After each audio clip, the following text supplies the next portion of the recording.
Ice cream. દરેક પ્રકારના mood માટે એક સિંગલ દવા, એ છે આઈસ્ક્રીમ. નાના બાળકોથી લઈને ઘરના વડીલો બધા એક જ વસ્તુ સાથે મળીને એન્જોય કરી શકે, એ છે આઈસ્ક્રીમ. તો આઈસ્ક્રીમ બને કઈ રીતે છે, એનો જવાબ જોઈતો હોય તો ધ્યાનથી સાંભળજો. હું તમને એક વાત કહું.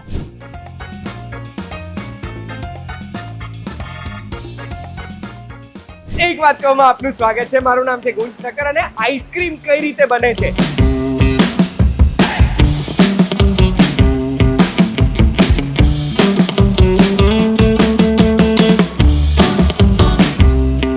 આપણે એક એવી ફેક્ટરીમાં આવ્યા છે જે ફેક્ટરીમાં રોજના 20 લાખથી વધુ આઈસ્ક્રીમ્સનું પેકેજિંગ થાય છે. આપણે આવ્યા છે રાજકોટથી 1 કલાક દૂર દેરડી ગામમાં ખુશ્બુ કુલ પ્રોડક્ટ પ્રાઇવેટ લિમિટેડમાં, એટલે ખુશ્બુ આઈસ્ક્રીમની ફેક્ટરીમાં. અહીંયા આગળ 600 માણસથી વધુ માણસોનો સ્ટાફ છે જે 24 કલાક કામ કરે છે અને એ 24 કલાકમાં 20 લાખથી વધુ આઈસ્ક્રીમ રોજ તૈયાર થાય છે. આ ફેક્ટરીનો એરિયા આજે હું તમને બતાવવાનો છું ને કઈ રીતે આઈસ્ક્રીમ અલગ અલગ ટાઈપના પેકેજ થાય છે એ પણ તમને અહીંયા બતાવવાનો છું. તો ચલો મારી સાથે. 30 વીઘાની જગ્યામાં 1.5 લાખ સ્ક્વેર ફૂટનો પ્રોડક્શન એરિયા છે, જ્યાં કપ, કોન, કેન્ડી, કુલ્ફી બધું અહીંયા આગળ બને છે. તો એક પછી એક હું તમને પ્રોસેસીસ કહીશ, જે પ્રોસેસીસથી હાઇજીનિક કન્ડિશનમાં આઈસ્ક્રીમ તૈયાર કરવામાં આવે છે, જે આપણા સુધી પહોંચે છે એટલો મસ્ત બનીને કે રહેવાય જ નહીં. હવે આઈસ્ક્રીમમાં સૌથી ઇમ્પોર્ટન્ટ ઇન્ગ્રેડિયન્ટ શું છે? એ છે દૂધ. રોજે 40 થી 50 હજાર લીટર દૂધની ડિલિવરી કરવામાં આવે છે આ ફેક્ટરીમાં, અને આ દૂધને સૌથી પહેલા તો લેબમાં ટેસ્ટ કરવામાં આવે. અગર બેચ ઓકે છે તો પછી એને એક્સેપ્ટ કરવામાં આવે અને પછી એ સૌથી પહેલા એને એડ કરવામાં આવે પેસ્ચરાઇઝેશન ટેન્કમાં, જે ટેન્કમાં સૌથી પહેલા દૂધનું ટેમ્પરેચર 75 ડિગ્રી કરવામાં આવે. પછી અલગ અલગ લેવલ્સ પર અલગ અલગ એમાં ઇમલ્સિફાયર્સ અને સ્ટેબિલાઇઝર્સ એડ કરવામાં આવે, જેના પછી એને આ બધી એજિંગ ટેન્ક્સમાં મોકલવામાં આવે. એજિંગ ટેન્ક્સમાં દૂધને રાખવામાં આવે છે થોડા સમય માટે, અને પછી આમાં જ ફ્લેવર એડ કરવામાં આવે, એટલે ચોકલેટ છે, વેનીલા છે કે પછી મલાઈ કુલ્ફી છે કે બીજા જે બી ફ્લેવર છે એ એડ કરવામાં આવે. અને આ બધી લાઇન્સમાં પછી આ પ્રોડક્ટ પહોંચી જાય છે ફિલિંગ સ્ટેશન પર, જેમાં કોન, કપ કે પછી પેક કરવાનો છે એ પેકેજિંગ થાય. તો ચલો તમને હવે પેકેજિંગ તરફ લઈ જાઉં. હવે જો સૌથી પહેલા મારી પાછળ હું તમને બતાવવા માંગુ છું કપ ફિલિંગ અને કોન ફિલિંગ સ્ટેશન. આમાં કેવી રીતે થાય? હ્યુમન ટચ વગર આખું ફિલિંગ છે. જેમાં કપની વાત કરું તો પહેલા ખાલી કપ અને એની લીડ ગોઠવવાની હોય, મશીનમાં 2 કપ જાય, કપની અંદર આઈસ્ક્રીમ ફિલ થાય અને એ આઈસ્ક્રીમ 4 ડિગ્રી સેલ્સિયસ ટેમ્પરેચર વાળો હોય. એટલે એ જે આખું મિક્સ આપણે એજિંગ ટેન્કથી અહીંયા જોયું ને, એ એજિંગ વાળું મિક્સ અહીંયા આવે. અહીંયા બી એક ફ્રીઝિંગ યુનિટ હોય, ત્યાં ફ્રીઝ થાય અને એના પછી આઈસ્ક્રીમ આ યુનિટમાં જતો હોય છે. આ એક કપિંગ યુનિટની કેપેસિટી 7200 કપ પર અવરની છે, એટલે 1 કલાકમાં 7200 કપ ભરાય. Fully automatic. ફક્ત હાથથી લોડ કરવાના હોય છે બોક્સમાં ભર્યા પછી એના ઉપર સ્ટીકર લાગે, જે સ્ટીકરમાં પ્રોડક્ટનું નામ અને બેચ કોડ હોય, જેનાથી ખબર પડે કે આ કયા મહિનામાં કઈ તારીખે તૈયાર કરવામાં આવ્યું. એ જ રીતે કોન કઈ રીતે ફિલ થાય? તો જે કોનના રેપર હોય ને, રેપરની અંદર વોફલ કોન પહેલેથી આવે, પણ આ વોફલ કોન તમે જોશો ને તો અંદર આપણને જે પેલું નીચે ચોકલેટ ખાવાની આદત હોય ને, ચોકલેટ નહીં હોય. આ ચોકલેટ આ મશીનમાં જ સ્પ્રે કરવામાં આવે છે, અને આ ચોકલેટ સ્પ્રે કરવાની પાછળ એક કારણ છે. કારણ એ છે કે આ ચોકલેટ સ્પ્રે કરવાને લીધે આઈસ્ક્રીમ થોડો બી ઓગળે ને તો કોનમાંથી બહાર ના નીકળે. આ ચોકલેટ આઈસ્ક્રીમને કોનની અંદર રાખી મૂકે. એટલે પહેલા ચોકલેટ સ્પ્રે કરવામાં આવે, પછી આઈસ્ક્રીમ ભરવામાં આવે, લીડ લાગે, પેક થાય અને પછી એને બોક્સમાં મૂકી દેવામાં આવે. આ બધા જે બોક્સ રેડી થયા છે એને હાર્ડનિંગ કરવા માટે ફ્રીઝરમાં મૂકવામાં આવે, જેનું ટેમ્પરેચર -40 ડિગ્રી સેલ્સિયસ હોય. અંદર સ્પાઇરલ કન્વેયર હોય, જે કન્વેયરમાં 80 મિનિટ સુધી આઈસ્ક્રીમ ફર્યા કરે, જેનાથી એ 40 ડિગ્રી સેલ્સિયસના લીધે જ્યારે આઈસ્ક્રીમ કન્વેયરની બહાર નીકળશે 80 મિનિટ પછી, ત્યારે આઈસ્ક્રીમનું ટેમ્પરેચર -18 ડિગ્રી હશે. હવે આ ફ્રીઝર -40 ડિગ્રી સેલ્સિયસ છે ને, તો હું તમને એક ફન ફેક્ટ કહેવા માંગુ છું. આપણને આદત છે કે ડિગ્રી ફેરનહાઇટ અને ડિગ્રી સેલ્સિયસમાં લગભગ ડબલનો ફરક હોય, એટલે 30-40 ડિગ્રી સેલ્સિયસ એટલે લગભગ 90-95-100 ડિગ્રી ફેરનહાઇટ. પણ જ્યારે જેમ જેમ આપણે માઇનસ જતા જઈએ ને, તો -40 ડિગ્રી સેલ્સિયસ એટલે -40 ડિગ્રી ફેરનહાઇટ. માનવામાં નથી આવતું? ગૂગલ પર તમે પણ જાતે કન્વર્ટ કરી દો. હવે હું તમને બીજી પ્રોસેસીસ બતાવવા લઈ જાઉં છું, ચલો મારી સાથે. હવે આપણે આયા છે ખુશ્બુ આઈસ્ક્રીમની કેન્ડી લાઇન્સમાં. દર કલાકે 40,000 કેન્ડી બને છે અહીંયા. આ મશીન દર કલાકે 6,000 બનાવી રહ્યું છે અત્યારે કુલ્ફી.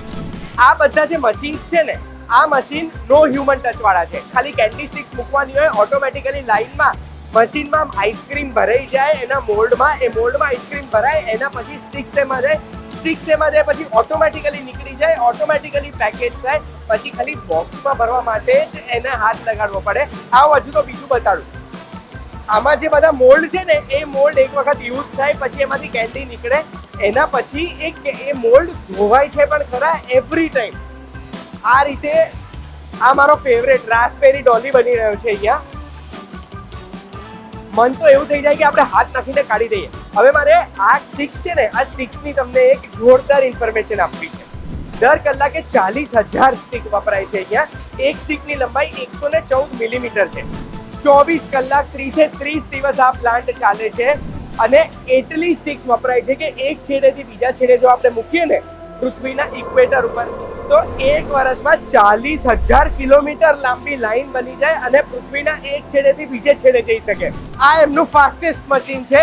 એક કલાકમાં 14,000 કેન્ડી બનાવે અને એટલે જ એમાં એમનું સૌથી ચાલતો પ્રોડક્ટ યુઝ કરી રહ્યા છે કુલ્ફી. આ મશીન એક જ ઓપરેટરથી ઓપરેટ થઈ શકે, એટલે એક કલાકમાં 14,000 કેન્ડી બની રહી છે અને ઓપરેટરનું કામ છે ખાલી સુપરવાઇઝ કરવાનું, હાથ કોઈએ લગાડવાના છે. આ ઓટોમેશન તરફ આગળ જઈશું તો ફૂડ ઇન્ડસ્ટ્રીમાં ક્વોલિટી, ક્વોન્ટિટી અને સારી પ્રોડક્ટ આપણને મળી શકશે. એ સપનું છે ખુશ્બુ આઈસ્ક્રીમ્સનું. હવે કેવી રીતે ખબર પડે કે આપણે જે પ્રોડક્ટ બની રહ્યા છે એ પ્રોડક્ટ પરફેક્ટ છે કે નહીં? તો એના માટે જેમ રો મટીરિયલ્સનું ટેસ્ટિંગ થાય એવી રીતે જ અહીંયા એક ઇન હાઉસ લેબ છે, જે લેબમાં ચાલુ લાઈન પછી રેન્ડમલી પ્રોડક્ટ્સને લેવામાં આવે, એનું વજન તો કરવામાં આવે જ છે, એના સિવાય એનું ફેટ, વિસ્કોસિટી, પ્રોટીન કોન્ટેન્ટ એ બધું ટેસ્ટ કરવામાં આવે છે, એસિડિટી પણ ચેક કરવામાં આવે છે, જેનાથી એ સુનિશ્ચિત થઈ જાય કે આપણી પ્રોડક્ટ એકદમ પરફેક્ટ છે, જેવી આપણે પેકેજિંગ કર્યું છે એવી જ રહેશે. સો આ જે મશીન છે ને, આ મશીન કેવી રીતે કામ કરે? અહીંયા એક સેન્સર હોય, એ સેન્સર સેન્સ કરે અને જેવું સેન્સ થાય એવું આ પેકેજિંગની ઉપર બેચ અને ડેટ અને MRP બધું પ્રિન્ટ થઈ જાય અને એક સ્પ્રે છૂટે, એ સ્પ્રેના છાંટાથી આમાં પ્રિન્ટ થતું હોય છે.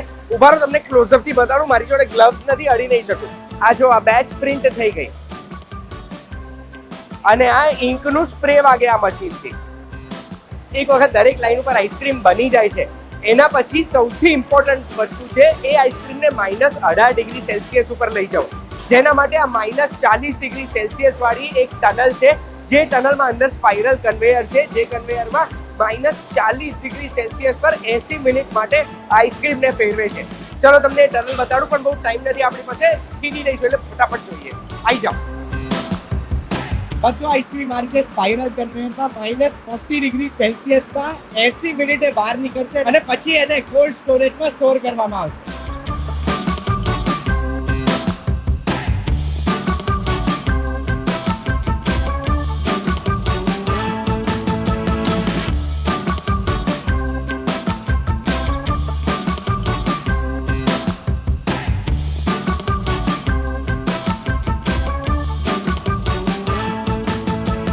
તો આ તો આઈસ્ક્રીમની વાત થઈ. બીજું હજુ ફ્રોઝન ફૂડ તરફ બી આગળ વધી રહ્યા છો તમે, તો એ ફ્રોઝન ફૂડનું ડિસિઝન કેમ લીધું અને એમાં તમારો એન્ડ ગોલ શું છે? કેવા કેવા પ્રોડક્ટ્સ ઇન્ટ્રોડ્યુસ કર્યા છે? એકચ્યુઅલી કેવું છે કે મેં સ્ટડીડ છે ને ફૂડ પ્રોસેસિંગ ટેકનોલોજી કરેલું છે, એન્જિનિયરિંગ. તો મને થોડું ઘણું નોલેજ હતું કે આવતા 10 વર્ષમાં કે ફૂડ ઇન્ડસ્ટ્રીનું માર્કેટ ક્યાં જવાનું છે, કે ફૂડ ઇન્ડસ્ટ્રી કઈ દિશામાં આગળ વધવાની છે. અને બરોબર કોરોનાનો કાળ હતો, બધાને ખબર છે, બધા એકબીજાનું વિચારતા કે હવે આગળ શું કરીશું. ત્યારે એક સરસ મજાનો એક વિચાર જન્મ લીધો કે આપણે કેમ નહીં આપણે ફ્રોઝન ફૂડની ઇન્ડસ્ટ્રીમાં આગળ વધીએ. આઈસ્ક્રીમ તો છે જ આપણી પાસે, તો ફ્રોઝન ફૂડની ઇન્ડસ્ટ્રીમાં પણ આગળ વધીએ આપણે. તો એ વિચારને લીધે આજે અમે ફ્રોઝન ફૂડમાં અત્યારે અમે ચંપલાવ્યો છે. અને આવનારા દિવસોમાં આપણે જોવા જઈએ ને તો લગભગ આજથી 5 વર્ષ પછી જમાનો તો ફ્રોઝન ફૂડનો જ હશે ગમે ત્યારે. કારણ કે અત્યારે લોકોના મનમાં શું હોય છે કે ફ્રોઝન ફૂડ એટલે કે આમ માનો ને કે વાસી ફૂડ ફ્રોઝન થઈ ગયેલું હોય, આ 6 મહિના પડેલું ખાવાનું થોડું ખવાય છે. મનમાં અત્યારે બધાને એ જ પ્રશ્ન થતો હોય ને. પણ ખરેખર એવું નથી હોતું. ફ્રોઝન ફૂડની તમે પ્રોસેસ જુઓ ને તો એ ખરેખર ઘરે બનેલા તાજા ફૂડ કરતાં પણ સારું હોય છે. કેવી રીતે તો કે ફ્રોઝન ફૂડની પ્રોસેસ જ્યારે કરીએ ને ત્યારે પહેલાં તો એને બ્લાન્ચિંગ કરવામાં આવે કોઈ પણ ફૂડનું. પછી એને બ્લાન્ચિંગ એટલે આપણે જોઈએ તો એની ઉપર હીટ પ્રોસેસ ગમે એ રીતના કરવામાં આવે, કાં તો વરાળથી હોય કાં તો પાણીથી હોય, જે રીતના જે પણ પ્રોડક્ટને સુટેબલ હોય એ રીતે. અને પછી એને -40માં એને બ્લાસ્ટ ફ્રીઝ કરવામાં આવે અને પછી એને રેપિંગ ને એવું કરીને રાખવામાં આવે. એ બ્લાસ્ટ ફ્રીઝ કરી એટલે કદાચ એના ન્યુટ્રિયન્ટ્સ ત્યાં લોક થઈ ગયા અને પ્લસ -40 ઉપર કોઈ એવા બેક્ટેરિયા નથી કે ત્યાં જીવતા રહી શકે. એટલા માટે હું એને એક સારી પ્રોડક્ટ કહું છું. એવું નથી કે ફ્રોઝન ફૂડ એટલે વાસી પ્રોડક્ટ, એ સારી પ્રોડક્ટ છે એકચ્યુઅલી. તો કઈ પ્રોડક્ટ્સ છે અત્યારે આપણા ઇન્વેન્ટરીમાં? અત્યારે આપણે જોવા જઈએ ને તો મેઇન જે આપણે સ્નેક્સમાં કહીએ તો એ રીતના તો સમોસા, પછી પરાઠા છે, ગાર્લિક બ્રેડ, એ આપણી બધી મેઇન પ્રોડક્ટ છે. વધતા જતાં આપણે પીઝા ને એવું બધું પણ કરીએ જ છીએ અત્યારે, પણ અત્યારે મેઇન સમોસા, સાબુદાણા વડા, કચોરી, એ બધી નાસ્તાની જે પ્રોડક્ટ છે ને એ અમારી મેઇન અત્યારે પ્રોડક્ટ છે અને અત્યારે ખૂબ સરસ એનું માર્કેટ ચાલી રહ્યું છે. એટલે આ જે સમોસા તમે બનાવો છો એ તમે પેકમાં લોન્ચ કર્યા છે, એટલે મારે ઘરે સમોસા બનાવવા હોય તો તમારું પેકેટ લઈને ઘરે તળી દઈએ એટલે બની ગયા. વાવ! એટલે આ વેસ્ટર્ન વર્લ્ડમાં પહેલા જે પિઝા ને એ બધું ફ્રોઝન પિઝા મળે છે, લગભગ આ એ દિશામાં આપણે આગળ વધી રહ્યું છે. અને નેક્સ્ટ આપણે જોઈએ તો 5 વર્ષમાં આપણે જ નહીં, આપણું ભારત પણ એ જ દિશામાં આગળ વધવાનું છે. વાવ! એટલા માટે થેન્ક યુ સો મચ, તમે મને આ ઇન્સાઇટ આપી. બકલાવા આઈસ્ક્રીમ તો મારે ખાવો જ છે, એટલે એ તમારે મને ખવડાવવાનો. હવે મને પ્રશ્ન છે, અહીંયા જે ઓટોમેશન થઈ રહ્યું છે ને, આપણે ઘણા બધા મશીન્સ જોયા, એ મશીન્સમાં હ્યુમન ટચ વગર પેકેજિંગ થાય છે, એને લઈને કે ઓટોમેશનનો ફાયદા શું છે અને ઓટોમેશનમાં આપણે કઈ દિશામાં જઈ રહ્યા છે, અને એના માટે આપણે મળીશું હર્ષભાઈને. તો હર્ષભાઈ, હવે મારે આ ઓટોમેશનને લઈને સાંભળવું છે કે શું ઓટોમેશન બેટર હોય, અને અગર હોય તો કેમ?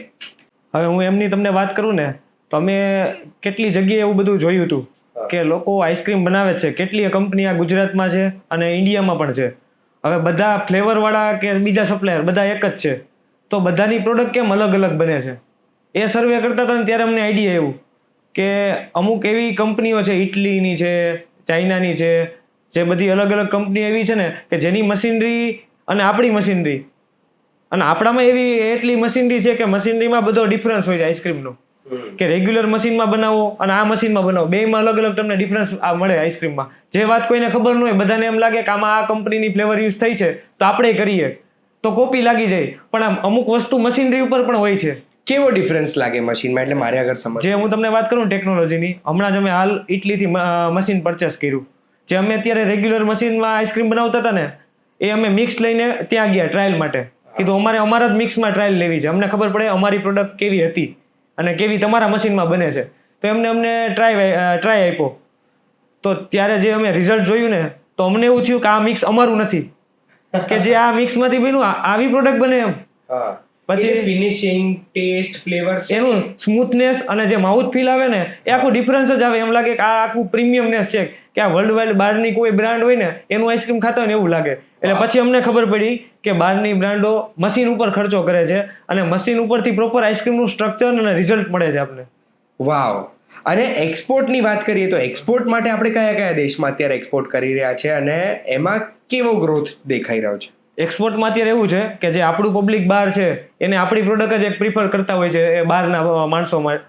તો અમે અત્યારે જ્યાં વધારે ઇન્ડિયન કે ગુજરાતી છે ને એવા કન્ટ્રી પકડ્યા છે અને ત્યાં આપણી પ્રોડક્ટ પ્લેસમેન્ટ કરવાનું ચાલુ કરી દીધું છે. વધારે ગુજરાતી તો આજે આપણને દુનિયાભરમાં બધે જ દેખાય છે, એટલે તમારા માટે પોસિબિલિટીઝ આર એન્ડલેસ. વધારે છે. થેન્ક યુ સો મચ અને ઓલ ધ બેસ્ટ. તમે જે આઈસ્ક્રીમ્સ અમને ટ્રાય કર્યા એમાં અમને ખૂબ મજા આવી ગઈ.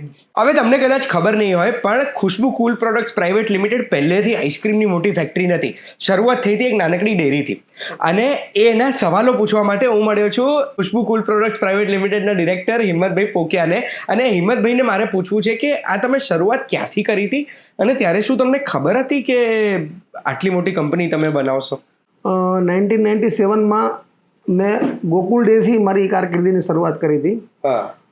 ત્યારે બિલકુલ ખબર નહોતી કે આપણે આઈસ્ક્રીમ ફિલ્ડમાં આવવાના છીએ, પણ 2007માં અચાનક આઈસ્ક્રીમમાં આવવાનું થયું. આઈસ્ક્રીમમાં આવવાનું એક જ માત્ર રીઝન હતું કે કંઈક સારું કરવું છે મારા પરિવાર માટે, આજીવિકા માટે. માત્ર એક એવો વિચારથી જ મેં આઈસ્ક્રીમની અંદર મારું ડાયવર્સિફાઈડ બિઝનેસ તરીકે સ્વીકાર્યું આઈસ્ક્રીમને. ત્યાર પછી આજે તમે જુઓ છો અત્યારે કે ખુશ્બુ આઈસ્ક્રીમ માત્ર ને માત્ર એના ક્વોલિટીના દમ ઉપર આજે આ સ્ટેજે પહોંચ્યું છે. હવે તમે જ્યારે શરૂઆત કરી, મારે એ જાણવું છે કે ત્યારે તમને તો ખ્યાલ નહીં હોય કે આટલા 600 માણસ એમ્પ્લોય તમારા હશે અને આટલા મોટા પાયે તમારી કંપની આગળ જશે. તો મારે તો પહેલાં તમારી આ જર્ની સમજવી છે કે આ જર્ની તમારી કેવી રહી. અને બીજું મેં નોટિસ કર્યું છે કે અંદર સ્ત્રીઓ વધારે છે પુરુષો કરતાં. તો આ શું સ્ત્રી સશક્તિકરણ માટે કે વિમેન એમ્પાવરમેન્ટ માટે તમે કરી રહ્યા છો કે એનું કારણ શું છે? કહેવાય છે ને કે મેં તો યું ચલા થા મંજિલે જાનીમ, લોક जुड़ते ગયે કારવા બનતા ગયા. વાહ. પહેલાં તો શરૂઆત અમે 2 એમ્પ્લોયથી શરૂઆત કરેલી હતી, પણ આજે 600 જેવા એમ્પ્લોય તમે જોઈ શકો છો કંપનીમાં કામ કરી રહ્યા છે. તો અને 80% વધુ મહિલા કર્મચારીઓ કામ કરી રહ્યા છે. આજુબાજુ અત્યારે એમ્પ્લોય મળવા ઇઝી છે કે નહીં? દેરડી કુંભાજી છે ને, એક એવું ઇન્ટિરિયર એરિયામાં અમારું ગામ આવેલું છે. તો ત્યાં આજુબાજુમાં કોઈ ઇન્ડસ્ટ્રીયલ એરિયા છે નહીં. તો અહીં લોકો ખૂબ કામ કરવા માટે અહીં આવતા હોય છે. પણ આજે સમય એટલો ફાસ્ટ છે કે લોકો શહેર તરફ દોડી રહ્યા છે. ગામડામાં માણસો મેળવવા બહુ મુશ્કેલ હોય છે. પણ અમારી કંપનીનું કલ્ચર અમે એવું બનાવ્યું છે ને કે લોકો અમારી સાથે જોડાવા માટે તૈયાર હોય છે. તો આજે 600 કર્મચારીઓને આ એરિયામાં ભેગા કરવા એક મોટી ચેલેન્જ હતી. પણ એ ચેલેન્જને પાર કરીને પણ આજે 200 કર્મચારી તો અમારા અત્યારે વેઇટિંગ લિસ્ટમાં પણ છે. વાવ. માત્ર એનું કારણ એટલું એવું જ છે કે અમારું જે એનું કલ્ચર છે, અમે જે લોકોને જે સગવડો આપીએ છીએ, કર્મચારીઓને માત્ર કર્મચારીઓ જ નહીં પણ ખુશ્બુ પરિવારના એક સભ્યો બનાવીને કામ કરીએ છીએ. તો એનાથી લોકો અમારી સાથે જોડાય છે અને અમારું બોન્ડિંગ વધે છે. વાહ. એટલે તમને મળીને મને ખબર પડી ગઈ છે કે માણસનો સ્વભાવ જે છે એ સ્વભાવ એમના પ્રોડક્ટમાં ઉતરીને આવે છે અને એટલે કદાચ આ ખુશ્બુ આઈસ્ક્રીમ આટલું સરસ છે. Thank you so much. તમે અમને સમય આપ્યો અને આ ફેક્ટરી તમે અમને ફરવા દીધી આવી રીતે છૂટથી ખુલીને, અને તમે આ ફેક્ટરી અમને બતાવી છે એઝ અ હોસ્ટ. બહુ જ અમેઝિંગ રહ્યો અમારો આજનો દિવસ. મેં તો આજે બહુ જ બધી નવી વસ્તુઓ શીખી છે એક આઈસ્ક્રીમ ફેક્ટરીને લઈને. અને આપણે જે આઈસ્ક્રીમ આટલી મજાથી ખાતા હોય છે, ક્યાંથી આવે છે, કેવી રીતે બને છે, કઈ કઈ પ્રોસેસ હોય છે, એ બધું મને આજે ખબર પડી ગઈ. મારી સાથે સાથે તમને પણ જો ખબર પડી હોય ને તો બસ આવી જ માહિતી માટે એક વાત કહું, જોતા રહેજો VTV ગુજરાતીનું એપ ડાઉનલોડ કરી દીધું કે નહીં? કરેલું હશે તો બધા વિડીયોઝ તમને ઇઝીલી મળી જશે. આપણે ફરી મળીશું. Thank you so much sir, તમે અમને સમય આપ્યો. Thank you. ધન્યવાદ.